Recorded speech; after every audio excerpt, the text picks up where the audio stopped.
ఉన్నటువంటి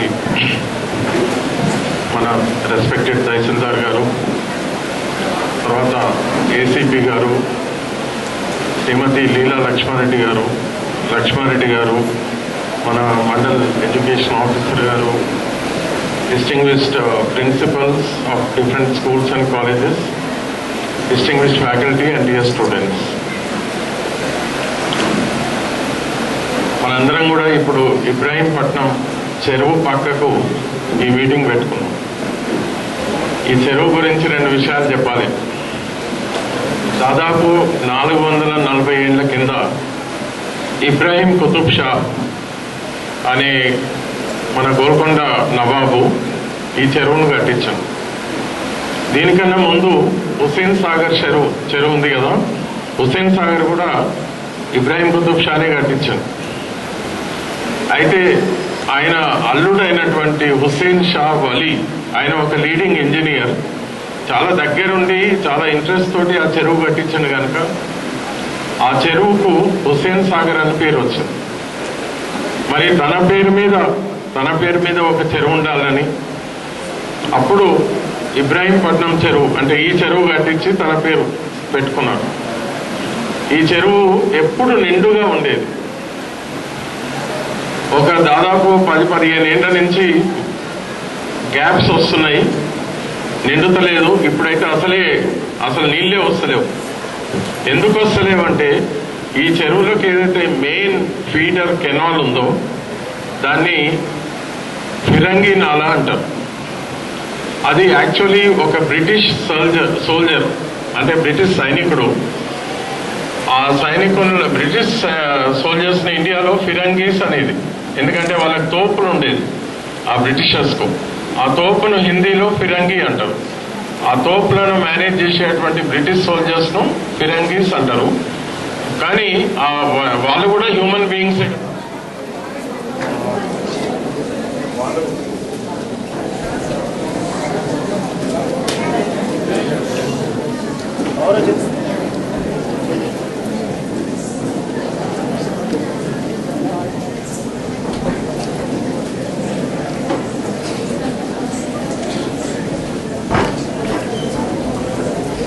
మన మైక్ లేదా?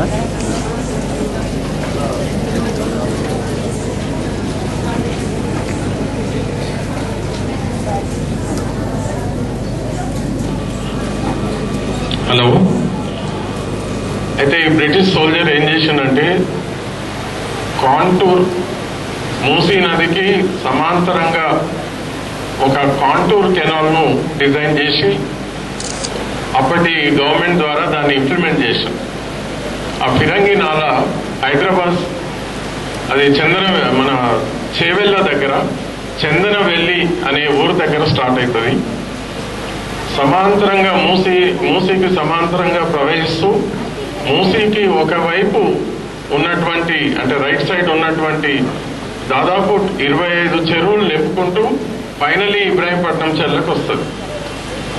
అయితే ఈ ఫిరంగి నాలాను చాలా మంది ఆక్రమించిన సిచ్యువేషన్లో నేను మా ఫ్రెండ్స్ పర్టికులర్లీ 2 రైతులు, వాళ్ళు వహాబ్ అనే అతను, ఆయన బ్రదరు, వాళ్ళు నేను, నాతో పాటు ఇంకో 2 professors doctor KL Vyas and doctor Kodarkar, మేము ఆంధ్రప్రదేశ్ హ్యూమన్ రైట్స్ కమిషన్లో కేసు వేసినాం. ఏంటంటే ఇబ్రాహీంపట్నం చెరువు నిండా ఇది ఫిరంగి నాలా బ్రీచ్ కావడం వల్ల, ఎంక్రోచ్ కావడం వల్ల ఇబ్రాహీంపట్నం చెరువు నిండుతలేదు. మరి ఈ చెరువు పైన ఆధారపడిన రైతులు వాళ్ళ యొక్క రైట్ టు డెవలప్మెంట్, వాళ్ళ జీవనోపాధి దెబ్బతింటుంది, తద్వారా జీవించే హక్కు కూడా దెబ్బతింటుందని ఆ కేసు వేస్తే దాన్ని అప్పటి హ్యూమన్ రైట్స్ కమిషన్ చైర్మన్ మన సుభాషన్ రెడ్డి గారు దాన్ని యాక్సెప్ట్ చేసి చాలా డైరెక్షన్స్ ఇస్తా పోయిండు. ఎవ్రీ 3 months 4 monthsకు ఒక్కొక్క డైరెక్షన్ ఇస్తూ దాదాపు ఎంక్రోచ్మెంట్స్ దాదాపుగా క్లియర్ అయినాయి. ఒక చిన్న స్ట్రెచ్ లో తప్ప ఇప్పుడు ఒక 5% మాత్రమే ఎంక్రోచ్మెంట్స్ ఉన్నాయి, మిగతా అన్ని పోయినాయి. అయితే ఇప్పుడు మళ్ళీ ఈ మ్యాటర్ను లోకాయుక్తలో వేయడం జరిగింది. ఆ 2 బ్రదర్స్ వహా బ్రదర్స్ అని వాళ్ళు రైతులు, వాళ్ళు మళ్ళా అక్కడ కూడా వేసారు. నిన్ననే ఒక మంచి ఆర్డర్ వచ్చింది. దీనిపైన ఒక సమగ్ర నివేదిక అడిగినారు. మొత్తం పూర్తి స్థాయిలో చాలా సైంటిఫిక్ రిపోర్ట్ కావాలని అడగడం జరిగింది. దాంట్లో మనల్ని అందరినీ కూడా ఇన్వాల్వ్ కమ్మని చెప్పినరు. అయితే నేను ఇదంతా ఎందుకు చెప్తున్నా అంటే, మనం మళ్ళీ ఇబ్రాహీంపట్నం చెరువును పూర్తి స్థాయిలో అది నిజంగా చెరువు తీరు ఉండాలి. ఇప్పుడు కట్ట మీదకి వెళ్ళి పోతుంటే చెరువు రైట్ సైడ్ ఉందా లెఫ్ట్ సైడ్ ఉందా తెలుస్తలేదు. ఎందుకంటే రెండు దిక్కులో ఒకటే తీరు ఉంది. చెరువు తీరు ఉండాలి. ఆ చెరువు కింద ఎన్నో ఊర్లు, అంటే యాక్చువల్లీ ఇక్కడ లోయపల్లి అని ఒక వ్యాలీ ఉంది. ఆ వ్యాలీలో ఉన్న లోయపల్లి, మన కుదాపక్షపల్లి, శివన్నగూడెం, సలంపేట, మా ఊరు శివన్నగూడెం, మా ఊర్లన్నీ కూడా ఈడ నీళ్లుంటేనే మా బావులలో నీళ్లుంటాయి. అయితే ఇది ఎండిపోయినాక మాకు చాలా ప్రాబ్లం అవుతుంది. సో ఇది ఒక మేజర్ ఇష్యూ. మనకు చక్కటి తహసీల్దార్ గారు వచ్చారు and very committed person. I'm sure in the days to come with this combination, Surender Reddy గారు, Upender Reddy, I'm sure definitely మనకు ఈ చెరువును కాపాడడానికి పూర్తి స్థాయిలో. సో ఇది in addition to this friends, coming to the main subject of environment. ఈరోజు మొత్తం భూమండలానికి ఒక 5 మేజర్ ఇష్యూస్ ఉన్నాయి. ఎందుకంటే మీరందరూ కూడా ఎక్కువ స్టూడెంట్స్, తర్వాత ఫ్యాకల్టీ కనుక ఈ సబ్జెక్ట్ ఇప్పుడు now it is part of the curriculum and you are reading this subject in the classrooms. So ఈ 5 మేజర్ ఇష్యూస్ ఏంటంటే, number 1 the depletion of the ozone layer. Ozone పొర సన్నగిలుతుంది, దానికి రంధ్రాలు ఏర్పడుతున్నాయి.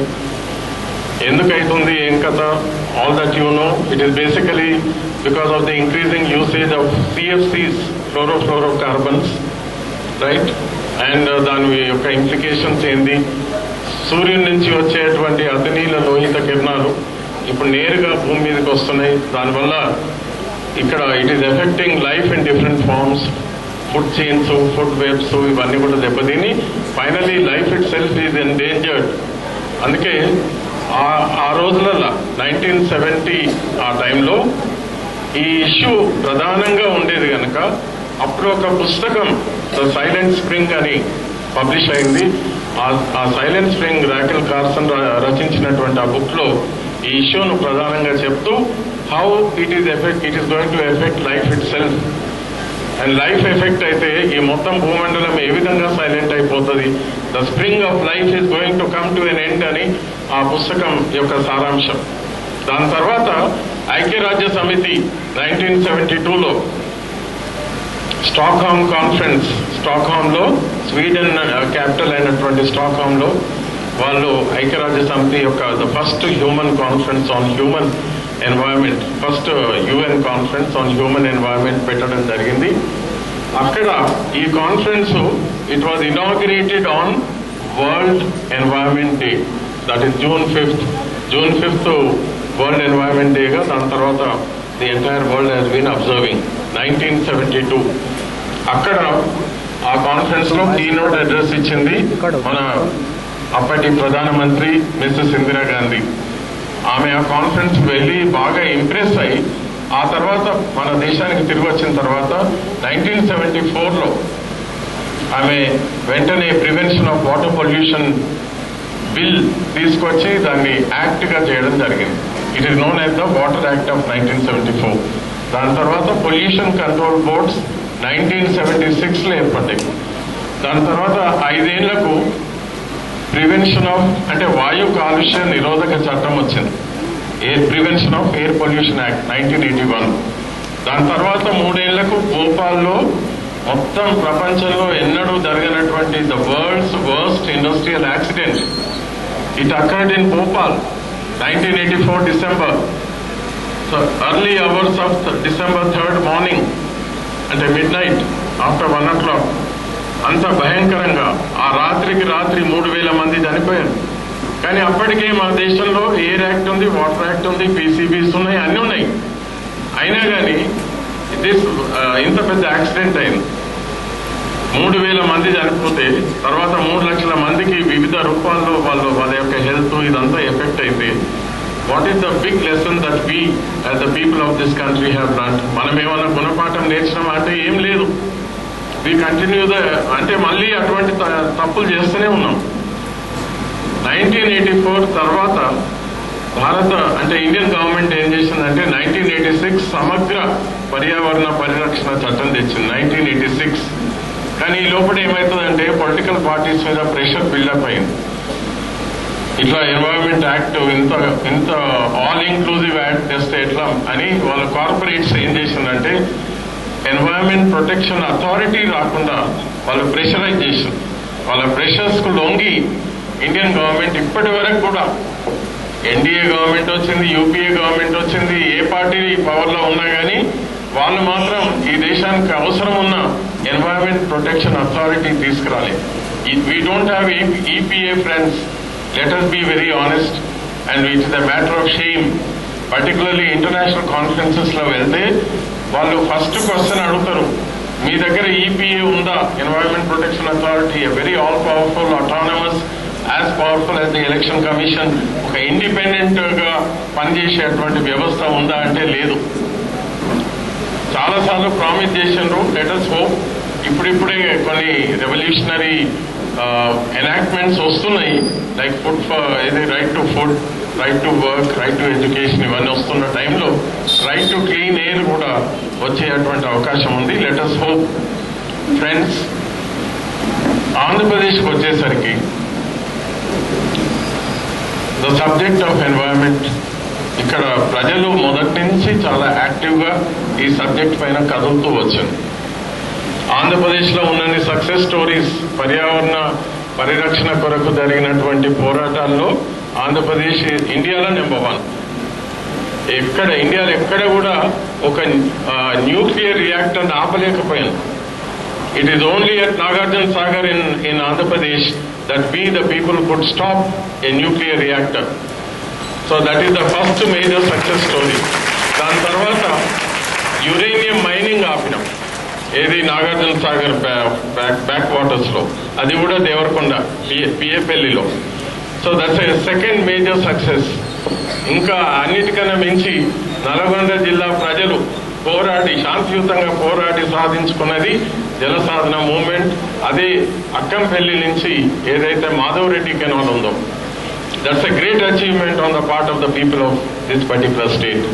ఫ్రెండ్స్, ఇవి కాక చాలా ఇష్యూస్ లో క్షణం అంటే ఫర్ ఎగ్జాంపుల్ పొల్యూషన్, ఏది problems of pollution in Patancheru, అక్కడ కూడా మనం సుప్రీంకోర్టుకు వెళ్ళాం. సుప్రీంకోర్టు నుంచి 36 ఆర్డర్స్ తీసుకొచ్చాం. 36 ఆర్డర్స్, 36 ఆర్డర్స్ వచ్చినాయి ఇప్పటి వరకు. అండ్ ఆ ఆర్డర్స్ యొక్క ఇంప్లిమెంటేషన్ గురించి ఆ రెస్పాన్సిబిలిటీ ఆంధ్రప్రదేశ్ హైకోర్టుకి ఇచ్చింది.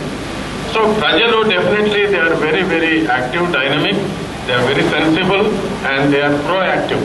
ఏపీ పీపుల్ ఆర్ ఇండియాలో నెంబర్ 1. ఇంత సక్సెస్ ఎక్కడ లేదు సార్. ఈ మధ్యన శాండ్ మైనింగ్ మీద, ఇసుకను మైనింగ్ అంటే వాగులకి వెళ్ళి ఇసుకను తీయకూడదని ఏదైతే ఆ కేసు వేసినామో దాంట్లో నేను కూడా one of the leading petitioner. And water act violation లో అది ఫస్ట్ ఆంధ్రప్రదేశ్ హైకోర్టులో కేసు వేసినాం. ఇక్కడ నెగ్గినాం. ఆంధ్రప్రదేశ్ గవర్నమెంట్ కాంట్రాక్టర్స్ ప్రెషర్స్ కు లొంగి సుప్రీంకోర్టుకు వెళ్ళాం. అక్కడ కూడా మేమే నెగ్గినాం. తర్వాత దాన్ని కొంచెం క్రమబద్ధీకరణ చేస్తామంటూ కొన్ని మార్పులు చేర్పులు చేశారు. బట్ ఇష్యూ ఏంటంటే ఎందుకు మేము అపోజ్ చేయాల్సి వచ్చింది?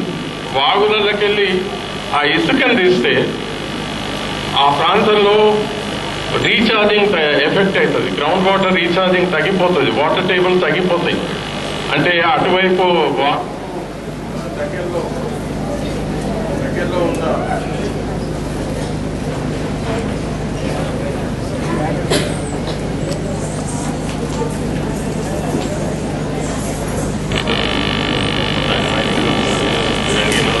Hello friends, so sand mining ఆపాలని సుప్రీంకోర్టు మళ్ళీ చెప్పిన తర్వాత మన దగ్గర కొన్ని మార్పులతో ఇప్పుడు గవర్నమెంటే కొద్దిగా రెగ్యులరైజ్ చేస్తుంది. మైనింగ్ మీద ఎక్కడ పడితే అక్కడ రాళ్ళు బాధబట్టి ఆంధ్రప్రదేశ్లో ఉన్నటువంటి వెల్త్, ఐరన్ ఓర్ మీకు తెలుసు కదా, కేసులన్నీ ఫాలో అవుతున్నారు కదా. So the wealth that is there underground which belongs to all the people that is being cornered by the few. కొద్దిమంది అంటే పెత్తందారుల వాళ్ళ యొక్క పాకెట్స్లోకి పోతుంది కనుక మైనింగ్ పాలసీలో ఈ మధ్యన కొన్ని చేంజెస్ ప్రపోజ్ చేసినారు. Let us hope that those changes will reflect the democratic aspirations of the people of this region. Friends, ఈ సబ్జెక్టు మొత్తం ప్రపంచ స్థాయిలో చాలా పెద్ద డిస్కషన్ అవుతుంది. The depletion of the ozone layer, global warming, loss of biodiversity. మీకు తెలుసు కదా, లాస్ట్ ఇయర్ హైదరాబాద్ సిటీలో బయోడైవర్సిటీ మీద ఐక్యరాజ్య సమితి సదస్సు, that was the biggest conference of it's kind on that particular subject. Every alternate year ప్రపంచంలో ఎక్కడో దగ్గర అటువంటి కాన్ఫరెన్స్ అవుతుంటుంది. హైదరాబాద్ లో జరిగిన కాన్ఫరెన్స్ చాలా బాగా జరిగిందని అన్ని దేశాల వాళ్ళు కూడా ఒప్పుకున్నారు. అండ్ ఈ సంవత్సరం క్లైమేట్ చేంజ్ మీద డిస్కషన్స్ అవుతాయి. But as we move forward, అంటే టైం గడుస్తున్న కొద్దిగా the subject becomes increasingly relevant. ఇప్పుడు లేటెస్ట్ ఏమంటుందంటే, ఎన్వైరన్మెంట్ అంటే మీరు దయచేసి పీస్ మీల్ అప్రోచ్ లో వెళ్ళకండి. Environment is not just one thing. అంటే ఎక్కడనో ప్లాస్టిక్ క్యారీ బ్యాగ్స్ బ్యాన్ చేసి ఓ దగ్గర చెట్లు పెట్టినంత మాత్రాన కాదు. It is a holistic subject. It is connected to the lifestyles of millions of people on this planet earth. So డెవలప్మెంట్ను design చేసేటప్పుడే ఈ environmental concern should be built in to the development design. ఇక్కడ Uttarakhand example చెప్పి ముగిస్తాను. What happened in Uttarakhand is everybody's knowledge, right? Now, friends, there are 5-6 major reasons what went wrong in Uttarakhand. అంటే ఎక్కడ ఆ mistake జరిగినాయి. Number 1, Uttarakhand population is about 1,15 lakhs. Annual tourist number ఎంత అంటే 2,20 lakhs according to the Times of India. 2 days ago they published the statistics. అంటే వాళ్ళ population ఎంత ఉందో దానికి దాదాపుగా double. For every 1 person living there were 2 tourists. ఒకటి, మనందరం great majority of us here are Hindus. Okay, this is not a religious meeting. మనము మన ఇంటి పక్కకున్న శివాలయానికి పోయి దండం పెట్టం కానీ ఎక్కడనో అమర్నాథ్, కేదార్నాథ్, బద్రీనాథ్ అని మనం టూరిజం, టెంపుల్ టూరిజం మీద మనం పోతున్నాం. Everywhere God is the same కదా. ఒక దగ్గర మనం వాడుక భాషలో అప్పుడప్పుడు వింటుంటాం. నేను విన్నా, మా విద్యానగర్లో there is one Anjaneya temple, lord Hanuman temple. ఓ రోజు అక్కడికి వెళ్తే వాళ్ళు మాట్లాడుకుంటున్నారు, సార్ హైదరాబాద్ ఆంజనేయ స్వామి టెంపుల్ చాలా పవర్ఫుల్ సార్, మీరు అక్కడికి వెళ్ళాలి సార్ అని. అది god is everywhere and is the same everywhere. How can విద్యానగర్లో ఉన్న ఆంజనేయ స్వామి వీక్ ఎట్లుంటాడు, హైదరాబాద్లో ఉన్న ఆంజనేయ విగ్రహం స్ట్రాంగ్ ఎట్లుంటుంది? This is wrong. మన థింకింగ్ రాంగ్. మనము మన యొక్క లైఫ్ స్టైల్లో we should be very clear. And we should, మానవ సేవయే మాధవ సేవ అని అన్నప్పుడు మనం service to humanity, protection of environment, protection of cattle, protection of all life forms, all this is part of the prayer to the divine. ఇది మర్చిపోయి మనం రిచువల్ మీద ఎక్కువ ఫోకస్ పెడుతున్నాం. So what happens if 2.20 people go there? Himalayas ఏంటంటే మొత్తం world లో ఉన్న పర్వత శ్రేణుల్లో లేటెస్ట్ గా పుట్టుకొచ్చిన మౌంటైన్ రేంజెస్. అవి ముందు లేవు. అవి ఇదేంటంటే Indian tectonic plate, Tibetan tectonic plate యొక్క హ్యూజ్ పొల్యూషన్ వల్ల ఆ మౌంటైన్ రేంజెస్ వచ్చినాయి అనేది all geography and geology experts are agreed upon. దాంట్లో ఏం డౌట్స్ లేవు.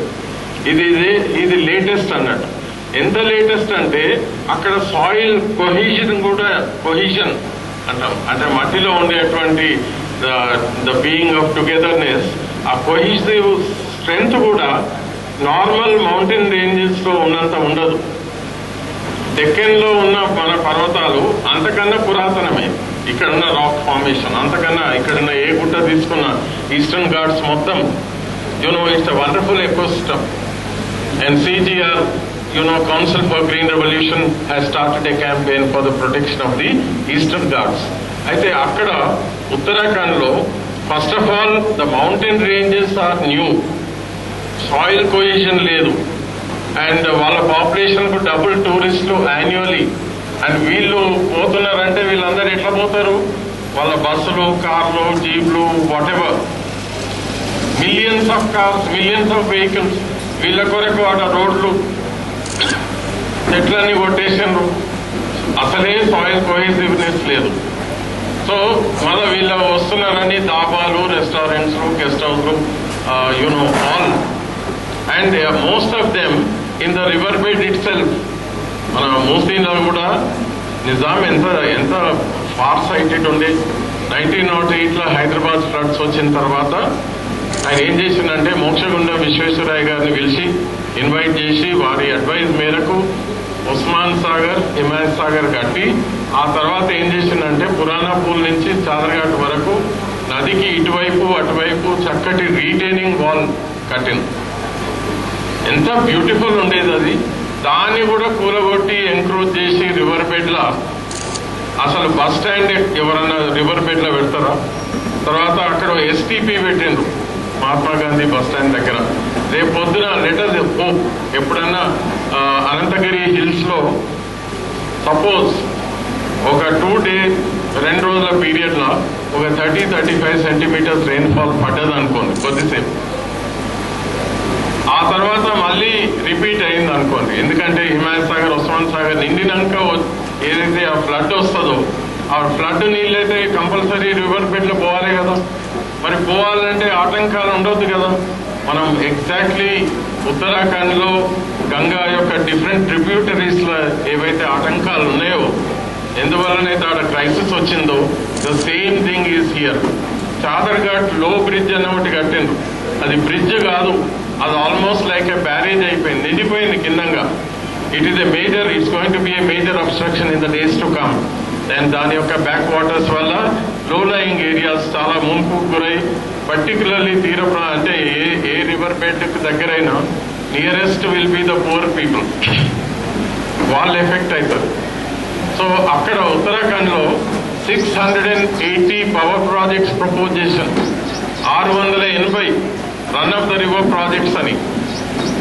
అండ్ కొన్ని nearly more than 100 are in different stages of implementation. ఆ projects run of the river projects, hydel power projects లో ఒక టనెల్ ఏర్పాటు చేస్తారు. ఆ టనెల్ తవ్విన మట్టిని మక్ అంటారు. ఆ మక్కను రివర్ బెడ్ లోనే వదిలేసారు కాంట్రాక్టర్స్ ఇర్రెస్పాన్సిబుల్ గా.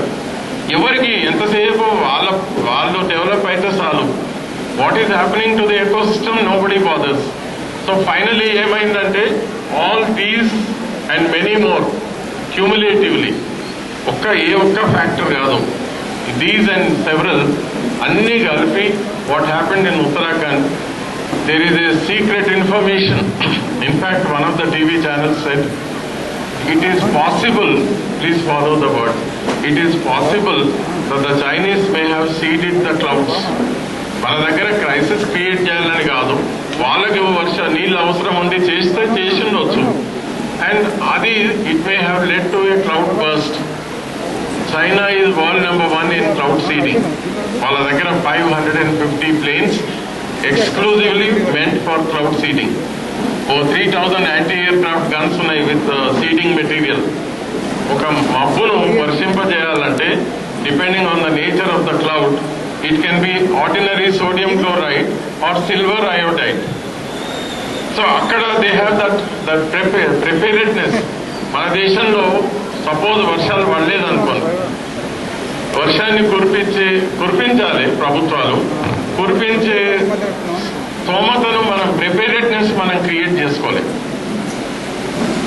So friends, as we go in to the future, planning లోనే మిలీనియం డెవలప్మెంట్ గోల్స్ అని ఏదైతే ఐక్యరాజ్య సమితి 2000 సంవత్సరంలో ప్రపంచానికి ఇచ్చినటువంటి ఆ సందేశం, అక్కడ ఉన్నటువంటి మెయిన్ పాయింట్స్ ను అవి దృష్టిలో పెట్టుకొని sustainable development goals, MDG, SDG, millennium development goals, sustainable development goals, ఈ రెండింటినీ దృష్టిలో పెట్టుకొని ప్లానింగ్ ప్రాసెస్ ను డిజైన్ చేసి ప్రజల సహకారంతో కమిటెడ్ ఆఫీసర్స్, మన అదృష్టం, we have an excellent team of wonderful people here. committed to the constitution of this country and to the welfare and well-being of the people of this region. Friends, lastly, we were all a witness to that wonderful shower we had. వర్షం పడ్డది కదా, మా అదృష్టం ఏంటంటే our ACP was handling the crisis. He is a crisis man. అంటే ఒక crisis వచ్చినప్పుడు, because it was our Surender Reddy handling the scenario, things were okay. అందుకే మన ప్రిపేరెడ్నెస్ ఉండాలి. The right man for the right job. Let us all join in this million tree program willingly. Okay?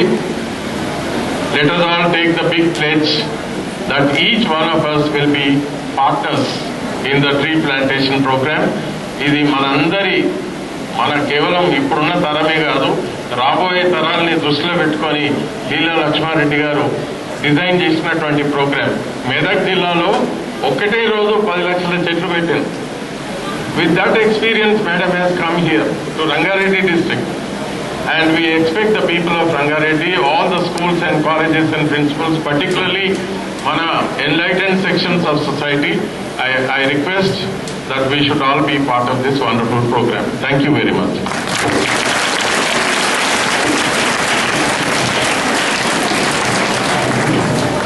Thank you, sir.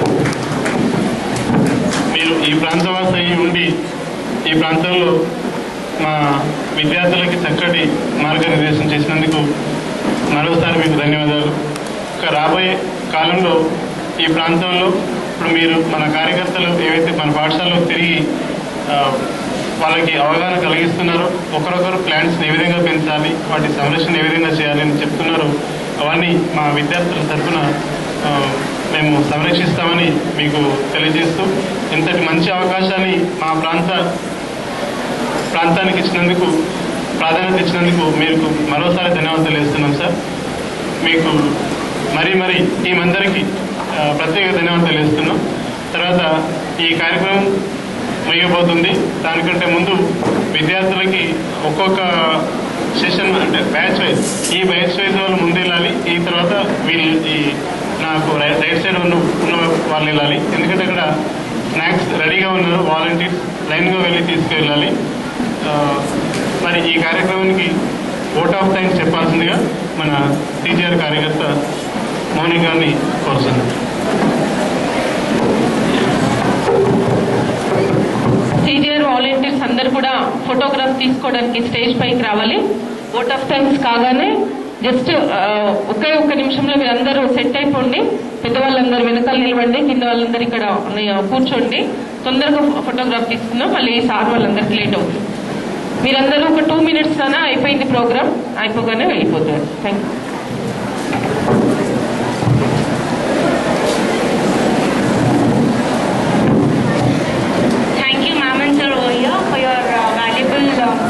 views and your comments. We have learned so many things today, and I would like to thank everyone for attending Anantavalam Chaitanya Yatra of Rangareddy district, 1 lakh million plantation through school students. This is a program for environment protection awareness, and I would like to thank Chief Guest Prashanthan Reddy Garu, retired professor and eminent environmentalist. The guest Sundar Reddy Garu, ACP of Ibrahimpatnam, and speaker Srimati Leela Lakshman Reddy Garu, President of CGR, and Lakshman Reddy Garu, founder of CGR, and Rajkumar Garu, CI of Ibrahimpatnam, Bhupendra Reddy Garu, MR of Ibrahimpatnam, Srinivas Garu, ME of Ibrahimpatnam, and all the headmasters and teachers, and special thanks to Vaishnavi Garden people, Naini Satyanarayana Garu, and a group of people for their valuable statements in words. And also I would like to thank all the volunteers of Aurora Degree College, Hyderabad PG College, and all the volunteers of PGR, and all the students for attending this program and learning and helping us to promote our goal. Thank you very much.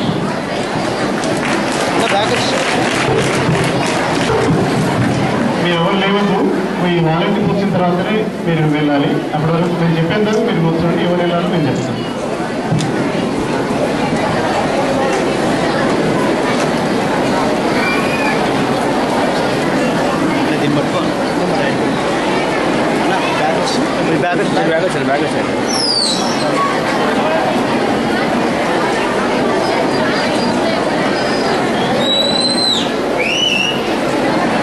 వచ్చేసాను back